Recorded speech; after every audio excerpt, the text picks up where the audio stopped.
Hi friends, so starting the recording for the Flux Dev Meeting. This is the US time slot on September 4th, and should try to populate our agenda a little bit. Um, what shall we talk about first, folks? So we are on the last mile for Flux 2.7. I think we should talk a little bit about this release, which is special from lots of perspectives. The first and most important one is we are finally breaking off with our past and we are deleting all the old CRDs, which has the potential of breaking everybody out there, which either you are running clusters for many years that you never recycled, where you did an in-place upgrade of the cluster, so you have etcd from 5 years ago when you installed Flux and I don't know, 2.0 or 0 something. Or you have in your Git repos, in your manifests, very old versions of our APIs. So what will happen with Flux 2.7, we are removing from the custom resource definitions the V1 beta 1 APIs across the board, and V2 beta 1, that's only the hand release. What will happen after the upgrade? There are two things. One, if you have V1 beta 1 in your repos, when customized controller will try to reconcile the repo, it will error out with unknown version. And that's easily fixable by going into the repos and bumping the version, doing a wide set replace. But there is also another issue, way more complicated, where you have in your repos the latest API, but because you didn't change anything in the spec of a resource, let's say you had in your Git repo Helm release V2 beta 1. Then you went into the Git repo and you only change it from V2 beta 1 to V2. This kind of change in the API version field does not propagate into etcd. So in etcd, in your Kubernetes storage, the version is still the old one, unless you change something in the spec of the object that actually means etcd will persist the new version. That means you upgrade, then even if Git is okay, etcd is on the old versions, everything will fail, and you don't have much of a choice here, sadly. There are some upstream components. Kubernetes has a storage migration controller and some storage migration custom resources. So you need to install this other controller, create custom resources for each Flux version, and tell this Kubernetes controller to upgrade the storage. It's quite challenging and demanding from users. The other option is we have developed a new command in the CLI called migration. So it's Flux migration. You run the command on an existing cluster and it will migrate all the storage to the latest version. So the upgrade procedure from any Flux version to 2.7 and going forward from here, the requirement will be you should be running the Flux migration CLI command before you do the upgrade. And this will ensure etcd is moved. Of course, you still need to look in your Git repos if you have this ancient version. Like V1 beta 1 is 3.5 years old. People should have already migrated the repos by now. So this is one of the things we need to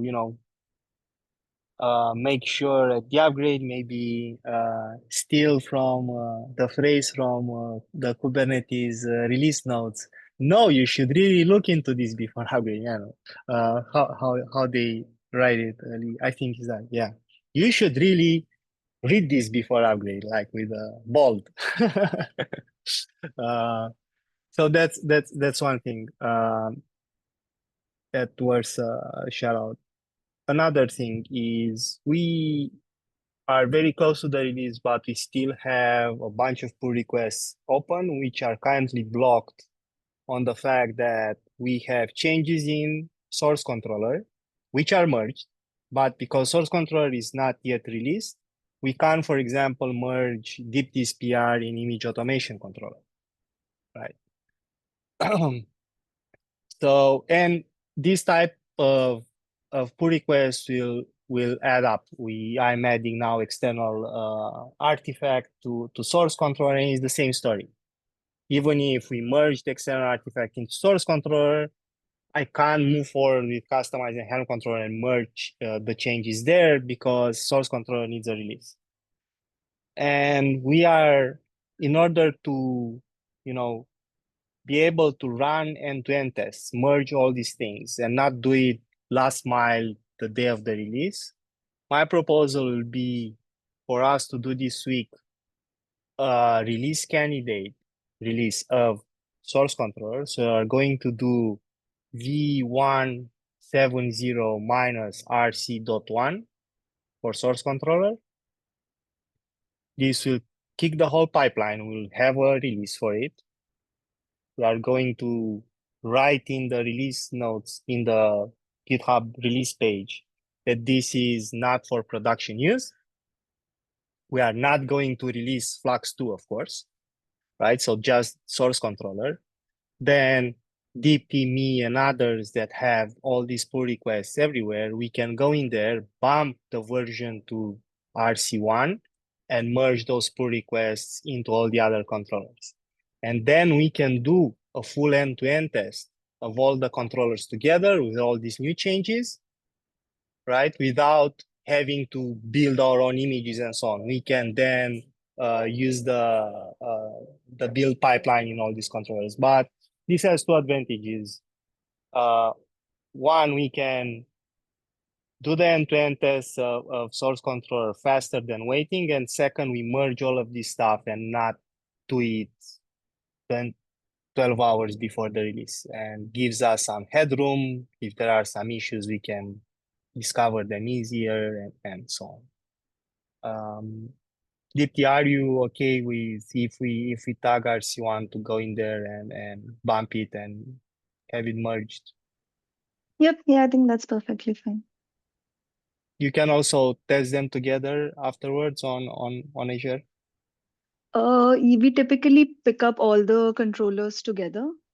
Uh, but yeah, I mean, it's on demand. So just even after the release, we can pick it up after the actual Cool, release happens end of September. cool. Another great news around Azure, I finally got the sponsorship from GitHub. So yeah, we have Mateus has enabled the Azure end-to-end testing package. Now they are running in my account, which is through the GitHub sponsorship. The next step is we really need to revive the end-to-end test, the huge end-to-end test that we have in Flux 2 for Azure. So Mateus, can you look into this this week?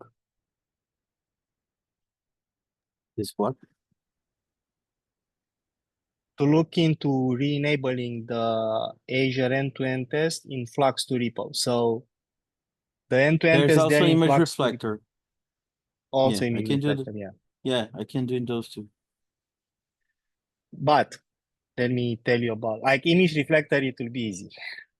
But the Flux 2 end-to-end test is quite complex. It does Azure Vault, it does Azure, not PubSub, how is it called? Azure, the event stuff. Event Hub, Azure Event Hub. Event Hub. It has all the things in there. Like every single service that we use with Azure is in the Flux 2 end-to-end test, right? We spent, like Philip did this long time ago, and we have a bunch of things in there. Probably they will not work, So we need to debug them and revive them somehow. I'm not even sure if my account has enabled all these services. Maybe we have to do some, go into the UI and enable them. I don't know the procedure. For example, I know on AWS, you can't just use the service. You need to opt in into a service before you can use it on your account. I'm not sure if Azure has the same I issues. only saw this in Google. In Azure, Or in in Google, AWS, I never saw or in something Google, like that. yeah, in Google it was Yeah, like this. You in can't Google. use anything unless you go and say so Azure does not have this Yeah. problem. Of course. Well, okay. Also, Yeah, AWS does. okay.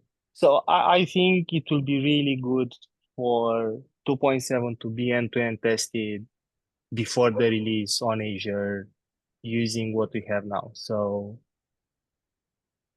Cool. I'll we need prioritize to that. look into this and revive it. Hopefully, it will be Oh, just replace the work will be on you. You will replace the secrets. I'll click the button. that will be Release. so good. What? I don't know. I bet, for example, for the Azure Event Hub, I think in the end-to-end test, we are using an authentication that no longer works. I'm not even sure what authentication we are using that. Definitely not workload editing. Right. Oh, good. Oh yeah, we still have to remove, right, Dipti? Yeah, SAS. yeah, we'd marked the jot method as deprecated. But did we just marked it in this release, so I assume we'll remove it in a Oh, subsequent right. release? Yeah. We don't need to So remove that's now. marked already. Yeah, Yeah, Just yeah. we mark don't. as deprecated. Yeah. Yeah, it's marked, yeah. SAS, I think Yeah, we that decided to keep around just for like for dev us. Yeah, Right, users. Yeah. right. SAS. Yeah. Okay. but Dipti, you removed it from the docs, right? I marked it as deprecated as well for now. The SAS one is Okay. still there. The JOT one is marked deprecated, and workload identity is mentioned as a preferred approach. Can we move Um, workload entity first in the docs? Yeah, I'll check. If that's not the case, then yeah, I can leave Because if we start with this is deprecated, people it. like will Yeah, then we'll definitely check. go for the first option. So Yeah. yeah, let's move the workload identity. I think workload identity should be first everywhere in our docs, and in that especially PR, for Azure, right? like let's make sure that we are printing a log that is an error and is mentioning the deprecation and that it will be removed in GA. Like all Mhm. those I things. think we logged something. I don't remember the. I remember We we need. added a log, right, Deepti? I just don't remember if Yeah. it has all these requirements of being an error to catch more attention and Yeah. mention the removal. Yeah, I don't think we mentioned the removal. I'll double check and then I can send a PR to fix Yeah. that. I think those two things are pretty important because they error logs Oh, usually and pop also in out. the wait a second. Besides the log, we need to mention this in the release notes of notification controller. Tell people like, hey, this is deprecated. You should move to workload identity. Next release, we are removing it, and we are not going to wait 3 more years this time. Like if we with 2.7 we started removing beta APIs, I think every single version from now on we are going to stay true to the deprecations and actually remove stuff and not keep it around. Also, if we are on the Azure topic, so we still have Azure SDK archive dependencies in Flux. I removed them from image reflector. Dipti removed it from notification controller. I think we got rid of them in image automation as well. But there are still in source controller. And I looked like, why are these things in source controller? Because Dipti used the auth package, which uses the new SDK. Well surprised. All these packages come from Cosign. Cosign imports another project done by some guy on the internet that wrote a Docker authentication extension binary for AKS. Surprisingly, Azure and Microsoft does not have an official authentication. Everybody uses this guy's project. No commits in 5 years, right? So we either need to fork that project under Flux CD, or maybe Microsoft should do it, I don't know, and upgrade the Docker extension to the latest SDK. I looked at the source code. It's not much. It's not doing much. It's already doing what we are doing in Auth, way less than what we are doing. And then we need to go to cosign, open a pull request, and move them from that project to whatever we decide to do. But there is no time to do this for Flux 2.7. I really thought it was our own thing with all these deprecated SDKs. Then when I look at source controller, I said, okay, I can just delete them. Like, for sure, we are not using them anymore. It's not us, is one of our main dependencies. Right? So I don't know, Deepti, if you can bring this up internally, see if there is any will for anyone in Microsoft to do an official Do you have Docker. the link to the project? I'll try to find out who owns the Cosign project. I mean, there are contributors from Microsoft, I assume, there. So it's not, Cosign has a dependency on another project. The project, yeah, but if we remove it in Cosign, try to use something Yes. else, or Probably better than maintaining this project, right? The problem is there is nothing else. I search it, like no one does Docker login with Azure. I don't know what's happening, but it's very, very odd that there is no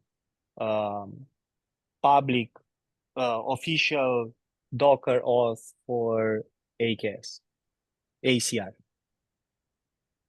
Like Google and AWS are maintaining their own extensions, auth extension. For Azure, it seems like everybody uses this, and I'm not sure why, but let me find Go. It's also in Go Container Registry. So this stuff is like everywhere.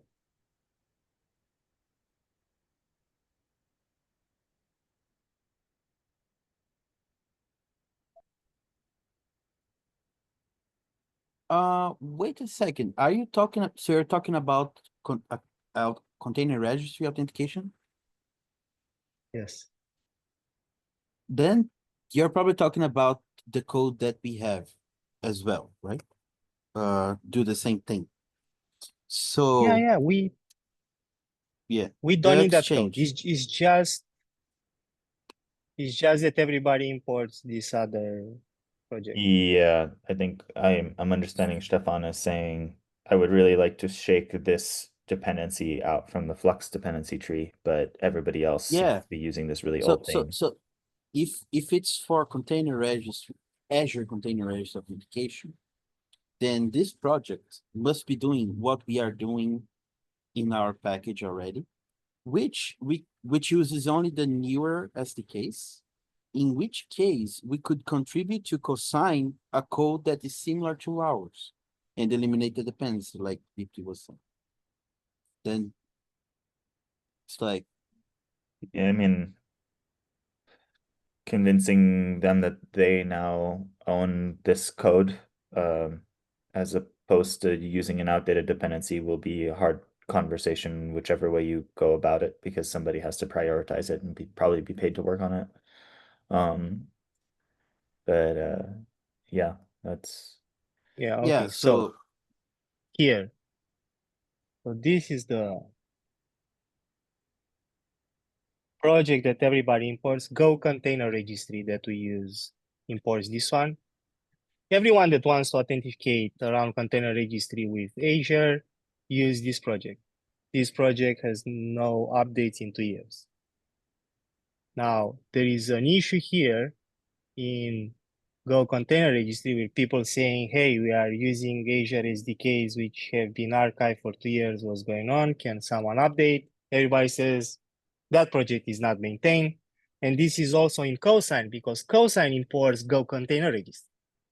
Go container registry imports this stuff. We import both Go container registry and Cosign, right? But what this project does and we don't do, this project actually gives you a binary that you can add it to your Docker extension. Right? How usually it works, you do a brew install of this, whatever, you download this binary, you put it in your Docker plugins directory, and you can do Docker login against ACR. Without it, you can't log in with Docker on ACR because it doesn't work. Does cosign depend on this binary? Through Go container registry, yes. It's not the binary, it's the code. You said They we import it already, as a Go package. and you said that we take a Right. dependency on Go container registry also. Of So course. how do we get rid of that? Because if that dependency is there, then that takes a dependency on this the Chris Mellard Docker container registry as well. Yeah. So the So we solution have to is get rid of either, Mhm. yeah, at least two in two things. major projects. I think it's also it's in a bunch of projects. You can actually see GitHub shows you in the insights dependency graph dependence. Oh, it doesn't show it. Wait. So there are 1,800 repositories importing this Go code from here to authenticate against Azure. Like every single CNCF project does, everybody. Podman, Mattermost, like everything. Canical, Salsa GitHub generated, everybody uses it, right? And this is clearly unmaintained, uses Azure code, which is archived. Like there is no way we can go into 100, 1,000 projects and write their stuff with our own library. The only way we can fix this is create an identical project in FluxCD that does the same thing, produces a binary, has the same function signatures as this project, then go and open issues everywhere and say, hey, you can swap it from this project to FluxCD and it will work with no changes. But Right? for No us, one will it's want to only change. being in a problem through the cosign dependency, right? And Go container registry, which is everywhere in Flux. Oh, so Go container registry also imports this. Yes, when I posted the link. Have you opened it? Yeah, I'm looking at it, and I'm looking at the project and cosign. The So issue, Go container. the last link I posted.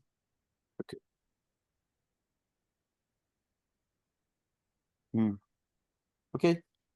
Okay, so it's Right? not It's just from cosign. 1 year ago. So No, it's everybody. All the CNCF projects you import this library I mean, through for some us, other thing.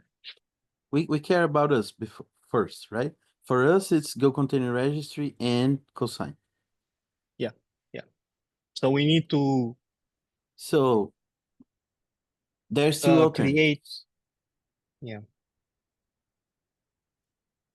I can open pull requests in these two repos, getting rid of this dependency with the code that is exactly the code we have. I already looked at the code of the library. It's exactly what we do. So we do the same thing directly in the two dependencies we have, Go container registry and cosign. Or, as Lee said, they may not accept this because now they have to maintain that code, replaced by a very similar, like a fork or whatever, right? Another, like a replacement that is maintained. And that depends on like either us or Microsoft forking. Are we like, does it make sense for Flux CD org to have this library for Azure so that Cosine and friends can use. I don't I want think to we can, maintain an yeah, OS like for Azure. like We are not yeah, Azure, so yeah. Let's eliminate this option, right? So no, so it's either Microsoft maintaining this like a similar library, like a replacement, or if Microsoft doesn't do that, we can open pull requests replacing the dependency with the same code that we have already, like similar cool. thing. Okay, let's try. So you open a pull request in Go container registry that closes that issue using the Flux auth, and we see if they are inclined on merging. Because if they merge it, then we can go in Cosine and just bump Go container registry there. Wait, you're not saying to depend on Flux off, are you? Yes. Importing Flux auth, right? It will be challenging for us because then we are going to have a circular dependency. No, yeah, no. I was thinking about inlining the code, not making us our packages a dependent, like copy the code, like.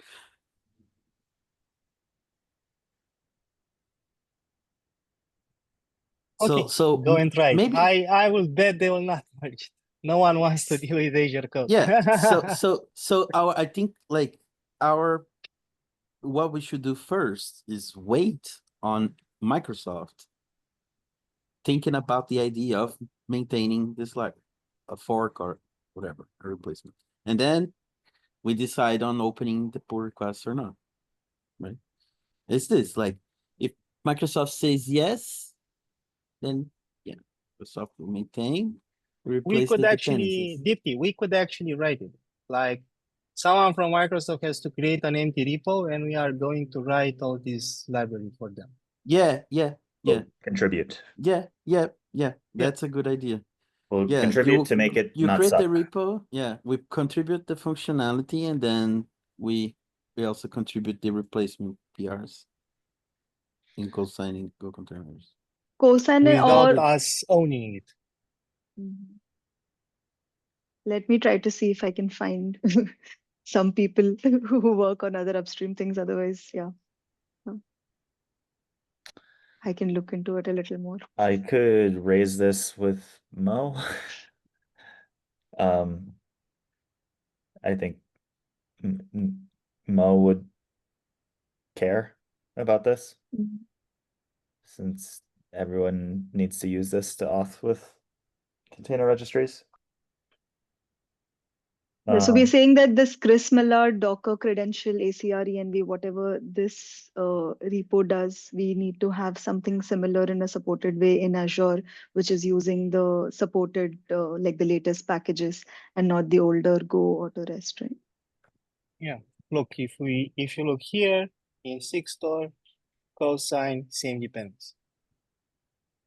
And I can build a report, like I bet, like just looking at what GitHub shows, these dependencies everywhere, right? So everybody is now having archive, deprecate Azure SDKs in their project that will never receive updates. If there is a CV in there, no one will ever find out because project is archived. You can't even report a vulnerability, even if you find it, right? So, and if you look at the code, it's not that complicated. It's like what we did in North is way more complicated because we support multiple Yeah, clouds, we support all this workload identity yeah. stuff. Like the I code is selected really simple. the specific lines of the functionality. I just sent the link in the chat. Like it's a one method from the Azure provider. Enough. Like it's a small thing. So this solves the problem of the projects that just import the project as a Go dependency. So you may want to consider leaving out, or I mean, the also embracing the projects that depend on this through as a binary, right? Like I don't think. Okay. Like those I are mean people, not projects. Microsoft. Like Oh, people are downloading the binary, not projects. Projects are importing the Go library, but oh, so everybody that okay. has Docker installed on their computer, right? They have to use this binary to do Docker login ACL. Okay. Oh, so yeah, Right. so yeah, it's a small problem. Like it's having a repo with the same interface as Yeah. the first one that does the last link I sent. Like that's the operation Yeah, I that needs to mean, be done. the code is not an issue. The Ownership yeah. of this project is an issue, right? Yeah. The Flux project should not maintain an Azure authentication binary for Docker. It's not in our scope, Yeah. but we really care about not having Azure deprecate SDKs in Flux. So we can do all the work needed to bond this everywhere and fix our issue, but not fork this repo under Fluxibity. It's not something we can do. So yeah. Mm. Let's try and figure out if there is a will on Microsoft side to fix this. If not, our only option is to convince the people at Google to take on Mateus' contribution that adds native Azure authentication to Go Container Registry and cosign without external dependencies, just the Azure SDK. How widely used is the binary from this project? This the We can actually find out because this is public information. How many people downloaded it, right? You are asking. Let's see. Yeah, like where is it distributed? Because I don't see this coming up in Brew, for instance. Docker credential ACR. Right? Like I see one helper for ECR. Mm.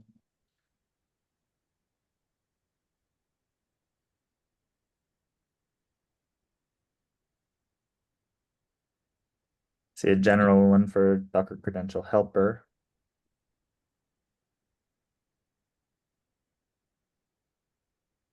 Like who uses this?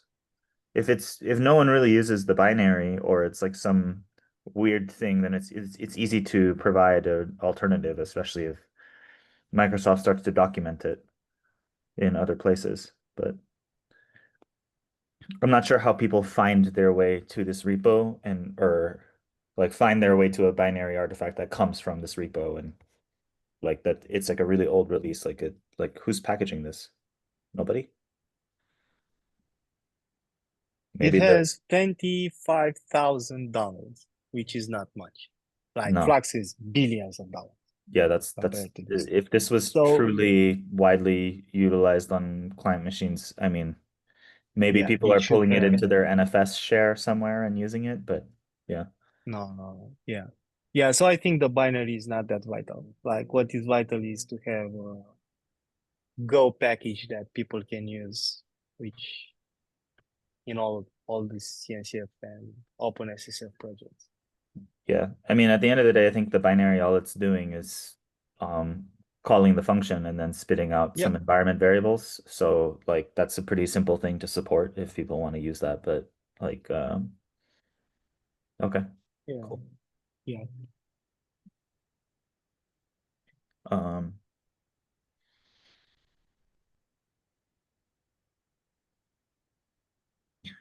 Deepti, how do Yeah. you want to follow up on this? Is it a good idea to create a group chat with Mo?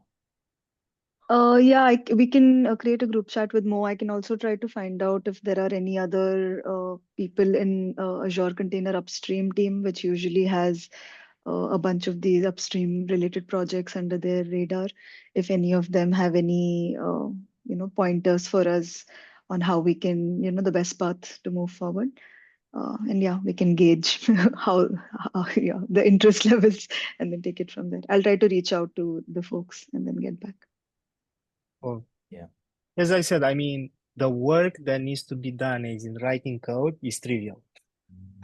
Like it's like, I don't know, copy paste from the auth package, add some tests, and that's it. The problem is ownership and then migrate all these critical projects, like cosign is very critical, like it's OpenSF, whatever. Why no one considered this being a problem that cosign authenticates with Azure through an SDK which was archived 2 years ago? Yeah, I don't know. It is what it is. I mean, they're probably just using Go Container Registry and don't know or don't care enough, I guess. Yeah. I mean, obviously, this is a trivial thing for you to notice, so. Yeah. Cool. Okay. Well, there's an action item there. I'm happy to participate in these conversations, but if you could take point on starting the conversation, DT, since you know everyone over there, then Yep. that would be really terrific. Yep. Sounds good. Okay. We have notes on that. We have an action item on it.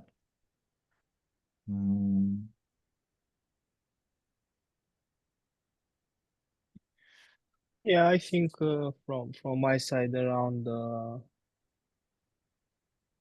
release things, I think I covered everything.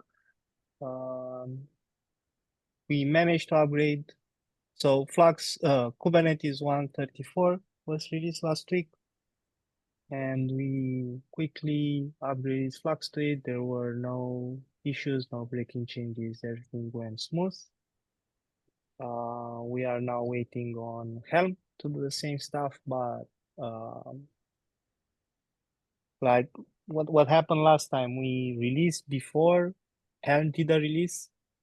Then Helm has a bunch of CVs, and we don't want to bump Helm from a minor to another minor in a Flux patch release, because Helm, when it jumps from a minor to another, usually either changes behavior or has, I don't know, breaking changes around how values are merged or whatever. So this time we decided we are not going to do a Flux release until Helm does the release too. And Mateos, I think they'll do it next week, right? Yeah, it was scheduled for exactly 1 week from now, which is September 11th. Cool. So yeah. We also need a couple of days after Helm does a release to do all the tests and see if there are major issues with it. Like, for example, 3.17 broke Flux completely, right? Because they changed how an integer, how 3.18, numbers are right? being. No, 3.17. If you remember, in 3, It was or it 3.18 was that 3. broke. Oh, 3.18 3.18, broke. yeah. Yeah. Yeah, they changed how integers are being parsed from YAML to JSON and vice versa, and like broke everything. And then they undo it, but we didn't wait it, we released, and then we got into this nasty situation where, yeah, it rained with CVs and we couldn't fix them. So this time we really need to wait for him to release, see if there are any issues, and then go with the latest version. So we avoid. So then we can, if there is a major issue in Helm, we can also bump it in Flux because it's a patch to a patch release. So there's currently, in my opinion, the only blocker for Flux 2.7. We need to wait for Helm. Everything else is sorted.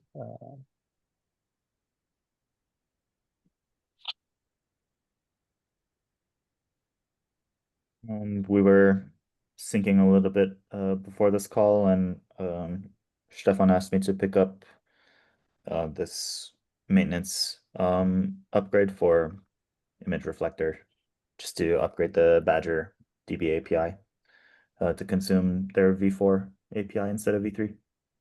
So I'll be doing that and making sure I load test it. Might update some options and provide a legacy controller flag for people to continue using maybe the V4 interface with the defaults versus maybe some new optimizations. And But so I'm for if you manage to find a good combination to optimize the memory usage, I'm for going with that as our default Yeah. And then just and providing a document. flag to, If you have millions of tags in there and you really need to run this at scale, whatever, you have all these flags at your disposal. You can fine tune the garbage collection, the memory usage, and everything. But I think we should strive to optimize it for the majority of our users, which don't have tens of millions of tags and so yeah, on. I think It's very we lightweight. update the defaults to just have a different profile. I don't think I'm gonna provide all of the flags for Badger No. options. Um, but because it's really easy to break the database. I think I'm gonna provide a profile that makes sense for everybody. And then Yeah. if you really have something weird, you can just use the Badger DB defaults as how it behaved before, and that's fine. So Because it's optimized for large scale data, right? By default. That yeah, was high our initial churn, problem, right? large scale, yeah. That nobody has that many tags, but it's fine. The other thing I'm kind of concerned about is like we used Badger and it's sort of SSD optimized. And you know that there's people out there who are running it on the SD card, you know. Um, so it's like or even hard disks too. Like people are running source controller on I mean a reflector controller and their entire Flux control plane backed with something that's not modern storage. So Yeah. it's like it could break some people's stuff. I don't know. Yeah, I know Bolt is, you should be running this on SSDs. I mean, Yeah. Badger, it actually says that in there mainly like, this is optimized for SSDs, don't run it on old school disks. Whoever has Yeah. those anymore. So, Cool. okay. Any Um, other things? I don't think that our customized change is going to make it into this Flux release, unfortunately. So I will continue driving that PR to see when it gets merged and customized and when it gets upstreamed into kubectl. It is death by 1,000 paper cuts in my PR review over here. So I'm gonna, Yeah, I've seen it. yeah, I'll just continue pushing that forward. And at least the motivating thing on it is I have like 8 different Flux users randomly from around the internet who keep chiming in on it saying thanks for working on it. So uh, the, at least I'm not screaming into the void. You know, people want it. So it's gonna get merged eventually. Oh, Flux 2.8. Yep. He's like, The oh, code he's has not 6 months changed. old. Yeah, I The know. code has It's not six changed since months old. April. Yeah, I wrote it in one afternoon. And it's all just been I added 2 tests. I found a bug, which I then wrote another patch for that it needs to follow up. It's not my bug, it's the project's bug. And everything else has been code comments and the name. So uh but we'll get it merged. It's Yeah. gonna happen. Uh, 2026. Okay. Yeah, that's it. We took notes on everything. We'll go follow up and in a few weeks we're gonna have a wonderful release. It's gonna be great. So, does anyone need help with KubeCon related things, applying for scholarships, deadlines, stuff, anything? Okay. If you're watching the recording and you need help getting to KubeCon or something on behalf of the Flux project, just ping me in the Kubernetes Slack. And all right. Maybe we can close the meeting and say Yep. farewell for the week. We have 5 minutes left on the time block, so we can give people some time block. Sounds Thanks, good. everyone. Thank you. Thanks, everyone. Bye. Bye. Take care. Have a good day. Bye. Bye. Cheers.